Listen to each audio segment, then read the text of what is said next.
Welcome to Under the Brown Rainbow, where South Asian queer stories come to life. I'm your host Kashif, and this podcast is proudly presented by Trikone Australia. In each episode, we dive into the diverse and often unheard narratives of the South Asian LGBTQI+ community, celebrating love, identity, and resilience. Some ideas and my queers. Join us as we honor the stories that shine brightly under the brown rainbow.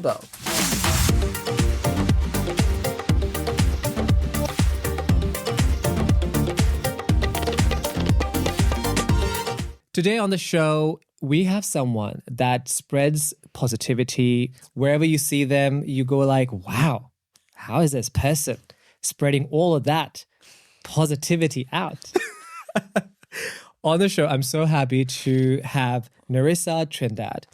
They, them, your pronouns. That's right, yes. And you are a neuro-transformational coach, speaker, best-selling author, and you lead Speaks for Impact. Can you tell us what Speaks for Impact is?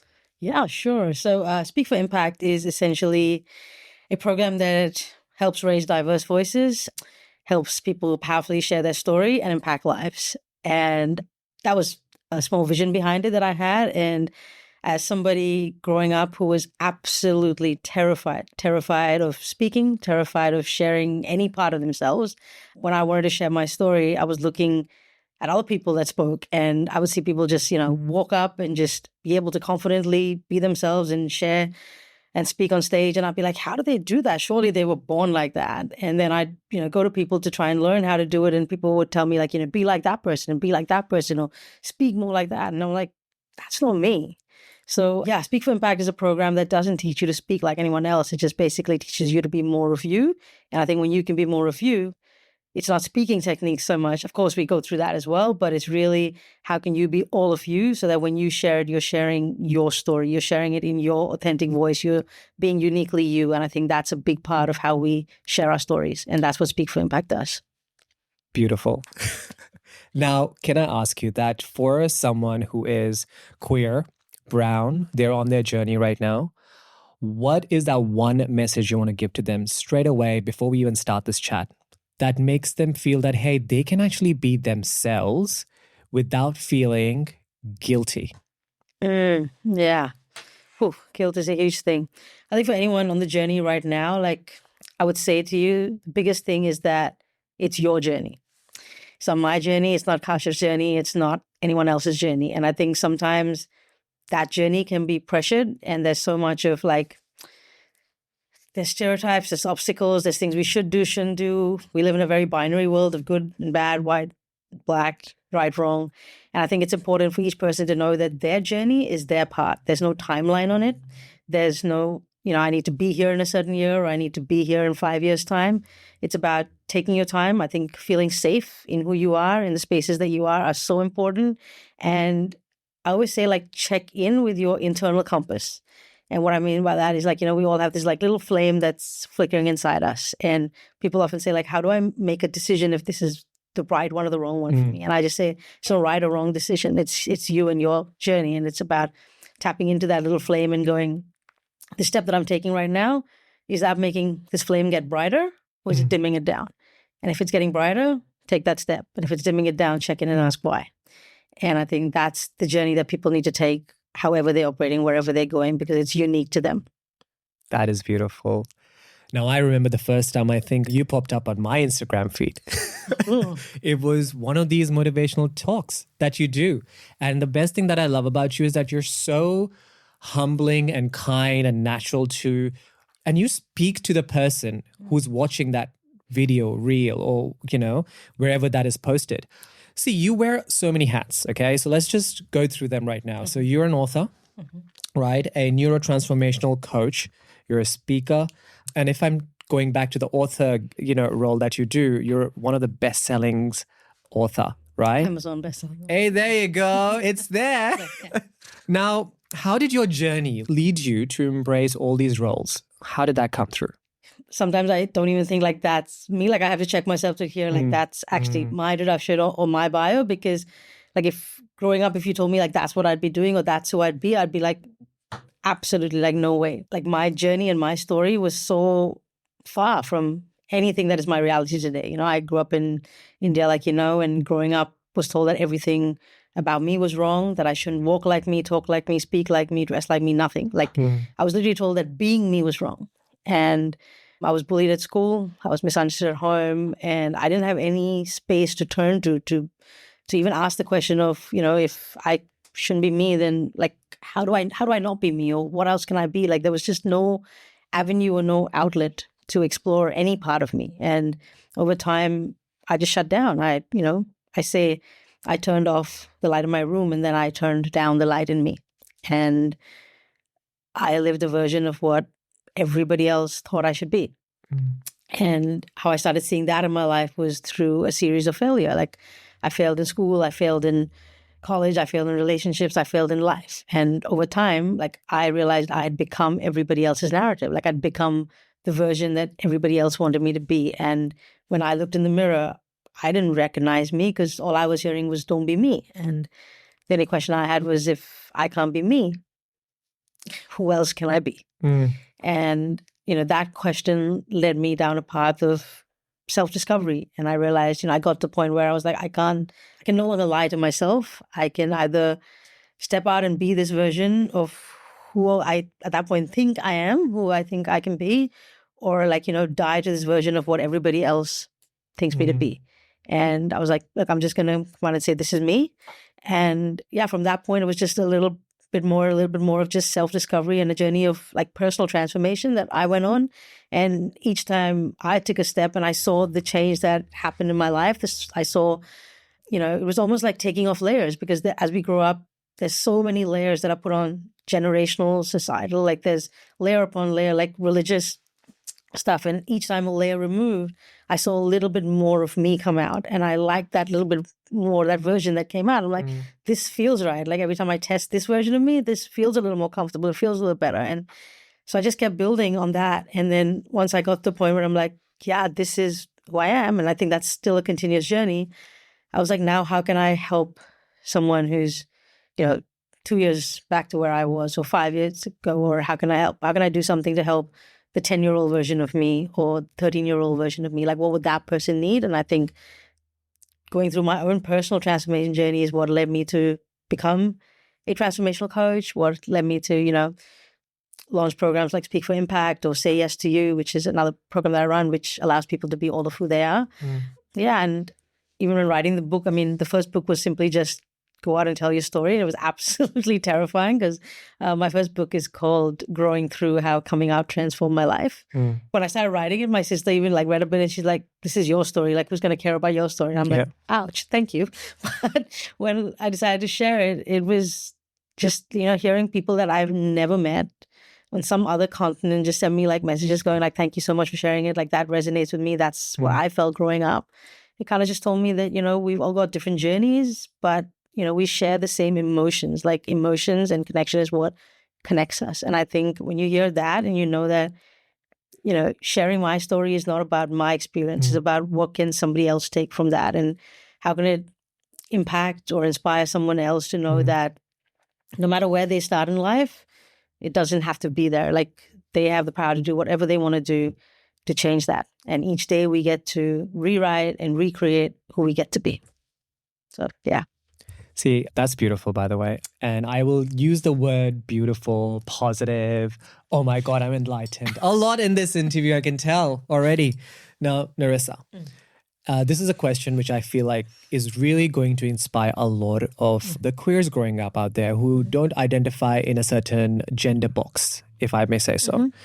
How was it growing up queer for you? Where was that moment when you realized you were different? You had to change something within you, or something didn't feel right. What was that moment? Thinking back, like, I don't think there was a moment. I think there were multiple little moments. And it's so interesting because when you're growing up in a society that tells you that you like just can't be queer, like I grew up at a time where like you couldn't be Indian and queer, or Indian and gay, as I used to say it, and you couldn't be like Indian, Christian, and gay. So like there was no way like that would come together in any shape or form in my head, right? So every time you I would say every time I experienced a thought like, oh, why do I feel like this? Or why do I like a girl? Or why do I find someone attractive? Or why am I having these feelings? It would be like, shut it down because it's wrong. I mean, I went to a Catholic school with Irish nuns and was basically told that if I was queer, if I was gay, then I'm going to hell. Yeah. So I was like, you put one step wrong and that's it. Like, you're going to burn in hell. Like, and growing up, I grew up in a very religious family. I had Catholic on one side, Anglican on the other side. I went to church twice on the weekend. I went to Sunday school. There was like no room to explore any of this. So I think growing up, it was always like, this is not a possibility for you. Yet internally, as you grow up, you're like, wait, why am I having all these feelings? And that constant question of right or wrong, good or bad, am I going to be punished? Am I going to be outed? I don't know if you experienced this or people listening might, but growing up in the time when I did in the 80s, there was no concept of this is what being gay means or this is what being queer means. So you almost question like why you have the feelings, but you don't even know that those feelings necessarily mean that you're queer or gay or whatever term you want, right? So there's no understanding of what language even to use to put into words the feelings that you're having, and there's no one to articulate those feelings to. So I think it becomes quite a lonely existence, like quite an internal existence. And for me, it constantly felt like my internal was fighting with my external.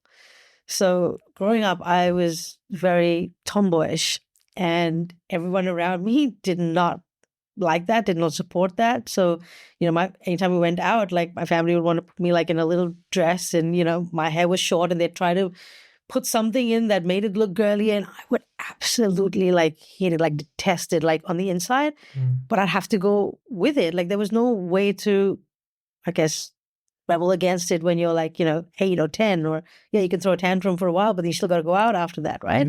And I think all of that just builds up into so much like resentment and anger and frustration that then comes out in so many other ways. So I was seen as just like this angry, rebellious teenager that nobody understood.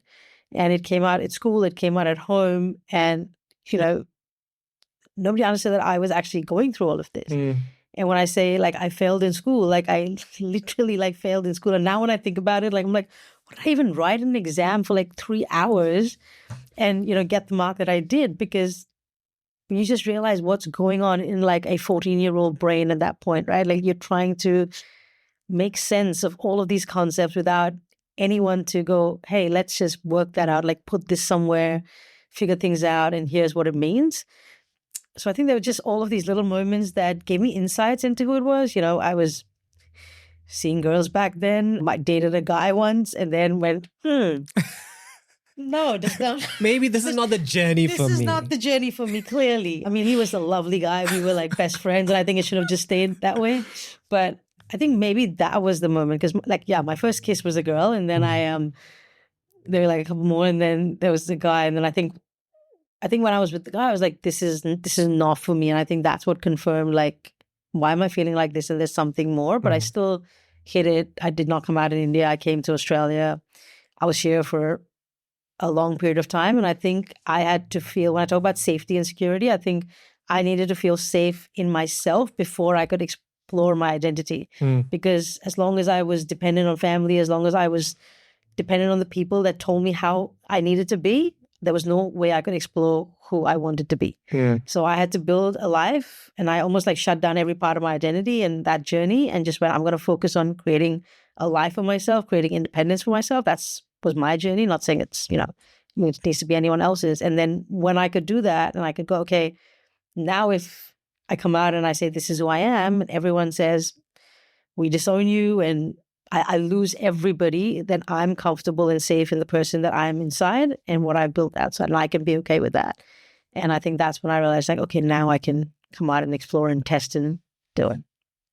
It's really fascinating that when you say that making that life comfortable for yourself, it's very important. Right. And I feel even if I talk about myself, and this is actually for a lot of queer, brown humans out there, we try to make this life where we have a great job, we study hard, make the parents proud, get a good house for them, take care of them. so that, if we come out to them, Right. they will be okay with it. Right. And Right. somehow coming out is the very last part for us, And I think we do that just because we want to keep everyone close to us. We want everyone who makes us feel safe in the life we have created for us or for them. And that's a very interesting way to see because, I see just a lot of brown queers doing the same thing. I did the same thing as well. Yeah. But the fact is, when you come out to them, no matter how many mansions you create for them, they're still not going to like you because culture and community comes in between.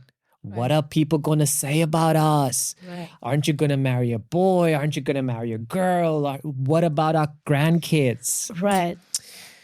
Now, and it's so interesting you just said that because as you were saying it, like, what are they going to say about us?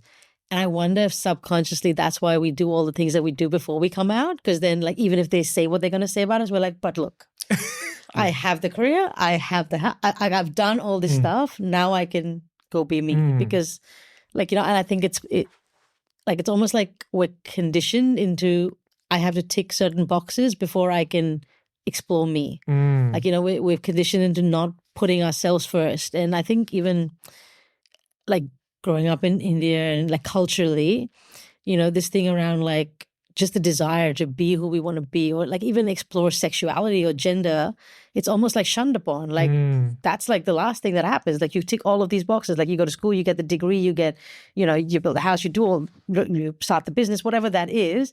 Then you explore. Like then you get the girl, you get the boy, family will choose it. Like it's all of that, right? Yeah. There's nothing like, oh, I'm 13 now and I want to go and explore my sexuality. Oh no, like that's not going to happen. Even though that's like the natural progression of how things happen. It's somewhat like blocked. Yeah, I think the message out of it from this bit, I think what we want to give out is that you don't want to be queer for the rest of the life that you have remaining. It always is all of your life, all of your life. You have to be queer. It's not I'll do this, I'll do that, I'll get this, I'll do that. And then the rest of the life, I'm going to come out and I'll remain queer. That's just like, nah. Yeah. You got to be queer now. That's who you are.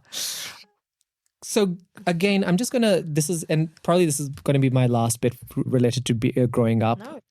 And you grew up in India? Yeah, in Kolkata. Kolkata. Ooh, whoa, Kolkata. Yeah. So did you growing up see more of trans people around you? What was your initial reaction to them? And what did you think of them when you were growing up in Calcutta?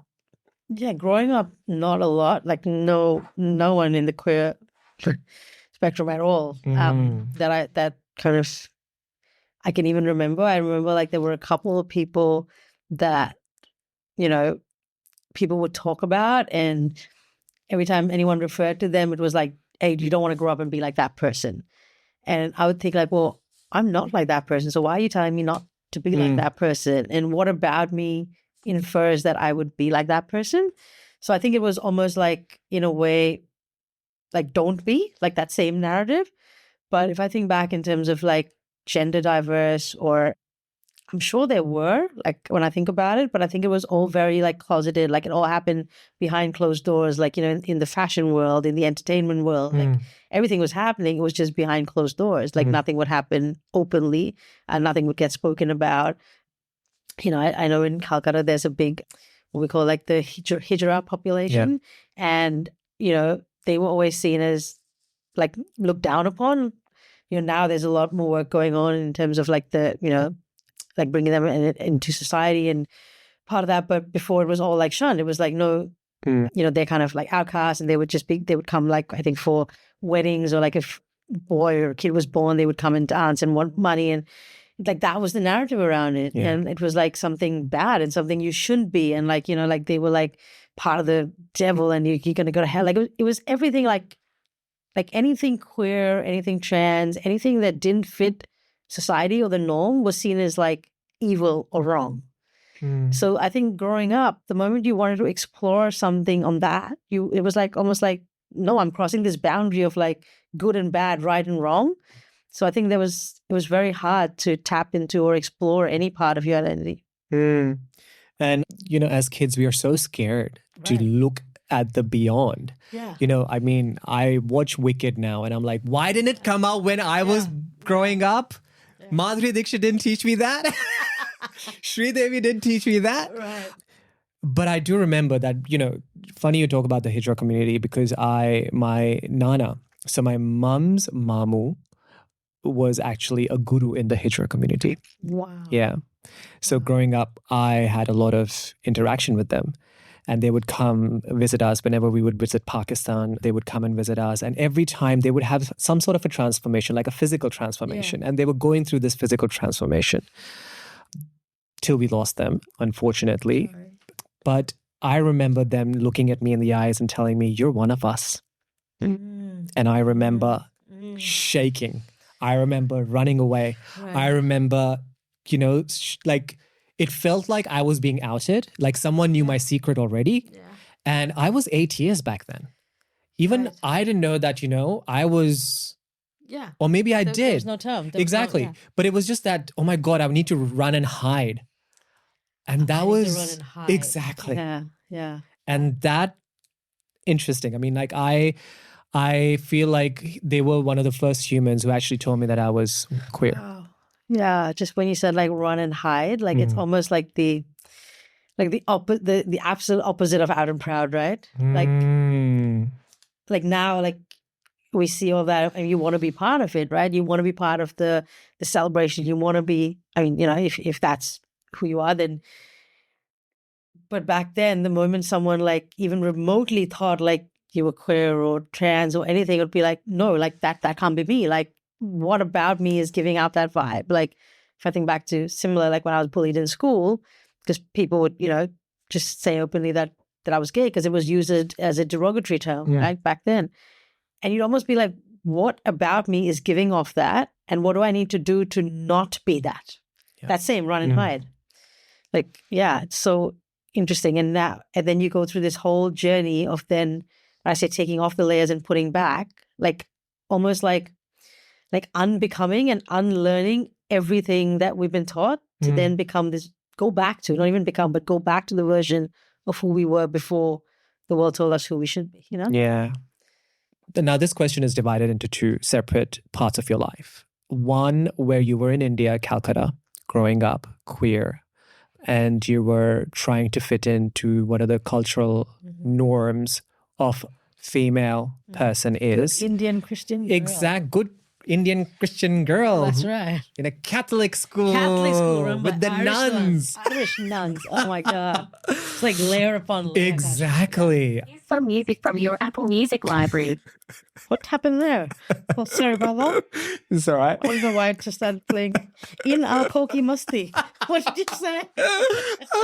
That's hilarious. It is hilarious. Oh. Okay, so my question is that when you were growing up, the mental health challenges as a trans person, what does one have when they're growing up, in the first early years of their transformational life, which I feel is more mental than physical. And then B, when you're in Australia and the physical part of it, right, the physical transformation of it. Right. So what are the mental health challenges that you experienced? Yeah, and if you would like to share with us. Yeah. I mean, look, I didn't explore any of the gender identity side of it till much later. So I'll talk to kind of probably the sexual identity first and then gender identity later, because growing up, now we can talk on the basis of gender and sexuality, but growing up, it was just, everything was together. There was no differentiation even as to what is what or how do you talk about that, right? So I think for me, first, it was you can't be. And then when I decided, okay, I'm going to explore this, it was only after I came to Australia. So in India, there was absolutely no exploration, even though I was, with a few girls back then and the kind of testing, it was all behind closed doors. No one spoke about anything. I mean, I didn't speak to anybody about it. So I had all these feelings and thoughts and, explored it a little bit, but everything behind closed doors. And it was only when I came to Australia and then I said, established everything. And then I said, okay, I can't fight this feeling anymore. I remember going to a coming out group in Newtown and going up there and just sitting there and just crying, literally bawling my eyes out, going I'm gay, what do I do? And how can I come out and tell people? And that's where I suppose my journey started of even saying it to myself the first time. The first person I came out to was my sister and telling her. And how old were you then? I was 30. Wow. I came out when I was 30 because I got to the point where I was like, I've lived 30 years of my life as this person that I'm not. I can no longer do it. And I was building up because I talk about a bit of this in the book, but it was a point where about 10 months before, I got to the point where I was like, it's just not, I cannot live this lie anymore. And I was going back to India and I was like, should I just go and do the big Bollywood reveal? Like, this is who I am. Because I was going down for a friend's big Indian wedding then. Yeah. But I went through the whole thing and I couldn't say anything. And I came back going, oh my God, I didn't say anything and this is who I am. And I just sat with that turmoil for the next 8 months. And in August, I was like, it's just it was my birthday in July. And I was like, that's it. I'm turning 30 and I'm no longer living this lie. And that was the coming out. But when I think about the mental health challenges, I often say the energy that we put into being somebody that we're not is a phenomenal amount of energy, right? If you just look at me right now, even just the way I'm sitting, you probably can't see it on camera, but my legs are crossed in a way that I feel comfortable. It's open stance in the way that I sit and talk to you, right? Which is not generally how a typical Indian Christian girl would sit, even at a table. So if I was going to sit at a table, I'd be sitting very differently. I'd be trying to cross my legs, which is so uncomfortable for me, right? And it's just simple things like that. How should I place my hands so people won't know I'm gay? How should I stand in a way that people don't know? And because I was bullied in school, I was literally told that by my principal. I was called into the office and said, if you keep walking and standing and behaving like you do, we're going to call your parents in and basically expel you. So I would literally be standing in assembly going, how do I not stand in a way that tells people I'm not gay?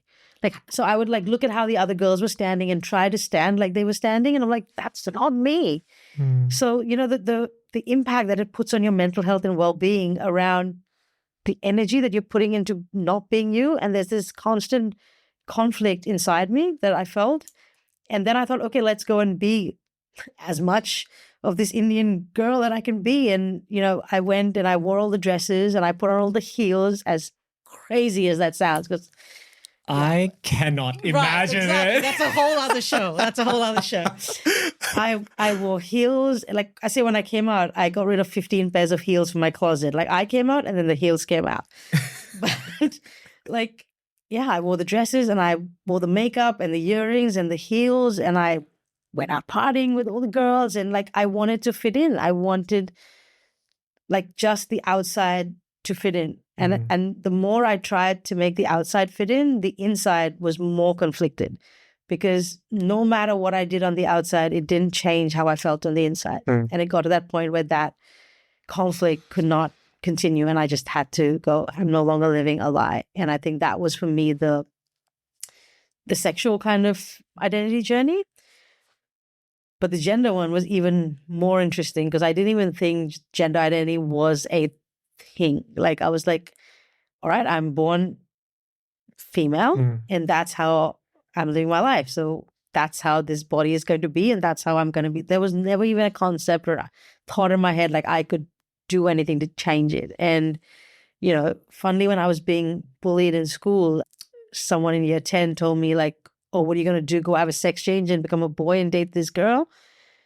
And it really threw me. It really threw me as a 14-year-old then, because there was no concept of anything like that discussed at that time. And that kind of stayed with me for a long time. And I was but it wasn't how I identified, because I didn't identify as a boy. I didn't want to be a boy and I didn't want to not be a girl.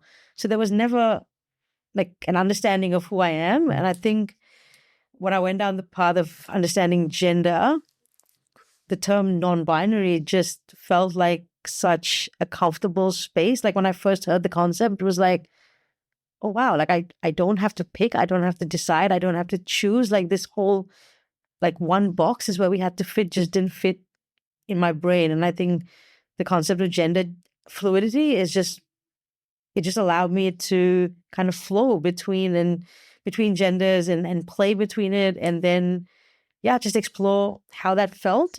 And I think when I start talking about gender, I talk about it in a term of expression, because fashion and how we show up and the clothes we wear is so much a part of ourselves, and it doesn't matter about what parts you have or not. It's how you want to express that identity. And when I went down that path, so much more of me made sense. And the more I kind of lean into this androgynous way that I most feel comfortable in, I can see more of myself coming out, and I feel more comfortable in that space. Even when it's simple things, like when I have to go out now, I don't struggle with what I have to wear because I'm not worrying about how someone else is going to see me or what they're going to think. And it's just freeing. It's just liberating. And now I get to be and do all the things that don't take away the headspace from having to be somebody I'm not. So all the stuff you read out in the bio that I do, I have the headspace to do that because we're not restricted and constricted by all these other things that are taking away our energy mentally and physically and draining it. Can I just say, how light does being queer feel? It's just liberating, right? It's like you've got wings to fly. Yes. Exactly. Now, when you write or coach people, all right, and when you talk about how to overcome the feeling of not feeling worth it or not feeling like I can come out, how do you cater community into it while coaching someone? Because I'm pretty sure that your clients, not that we're going to give out identities or anything, but your clients would be from different cultural backgrounds, of course. Right? And when you're giving them tips and you're having those sessions with them, how do you incorporate the community guilt, the culture guilt, and also their own journey? Yeah. How do you hold both? Yeah. Yeah. And I think that's the space where transformational coaching is so powerful because it's not a one size fits all. It's not a, here's the 12 steps to being more of you or feeling more worthy.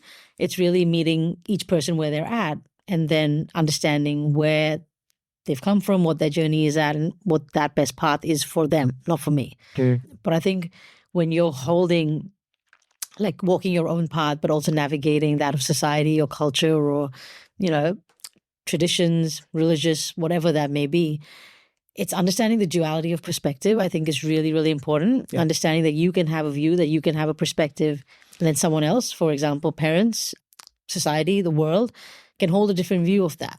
And we can't change, we cannot change who we are in someone else's story. All we can do is write our own and rewrite and edit our own story. And that's what I tell each person is don't try and change your narrative in someone else's life. Just change it for yourself. And once you change it for yourself, give people the lens through which you want them to view you. That's beautiful. Like I said, beautiful is going to be the word for today. And now, Nerissa, I do have a question for you. And this would be because we're going to now, wind things up. And there's one question I really would love to ask you that how would you motivate your younger self on a tough day? Little Nerissa, looking back, I would probably just tell them to just get up and be themselves, not be anyone else. Just get up and don't try to do something perfect. Just do it because you can do it. Do it because you're the only one that can do it the way you can do it. And I think so often when we're trying to do something, we want to do it the best that we can do it or the best that somebody else wants us to do it or like someone else. And your version is just your version. It's just that. It doesn't need to be good. It doesn't need to be bad. It doesn't need to be right. It doesn't need to be wrong. It just needs to be you. And I think that's motivation enough. Nerissa, thank you so much. It was a pleasure having you under the brown rainbow. I feel this rainbow is brighten up enough with all your colors, all your positivity. Absolutely. And if you are one of those who has taken that little bit of positivity, but little bit of confidence from this episode, do make sure to follow Nerissa on their socials. And your socials would be? It's mostly Nerissa Trindade across Instagram, LinkedIn, Facebook. Yeah. My website is nerissatrindade.com. There you go. And we are going to have their details below this episode. That's it. The Under the Brown Rainbow podcast. This was our session with Nerissa. I hope that you enjoyed it. Make sure if you do love this episode, follow us on Instagram, follow us on YouTube, and also make sure that you like and share this video. Spread it out. Tell the world what we are doing here at Under the Brown Rainbow, and let all the queer South Asian know that they're not alone. We are with them and we will be with them. Yeah, Under the Brown Rainbow. Thank you. Thank you so much for having me. It's been an absolute pleasure talking to you. Thank you. Thank you for joining us on Under the Brown Rainbow, which is proudly presented by Tricone Australia. If you enjoyed this episode, please subscribe to the podcast and share it with your family, friends, and allies. Follow us on social media and feel free to reach out with your own stories. This is Kashif signing off. Until next time, my dears and my queers, keep shining brightly under the brown rainbow.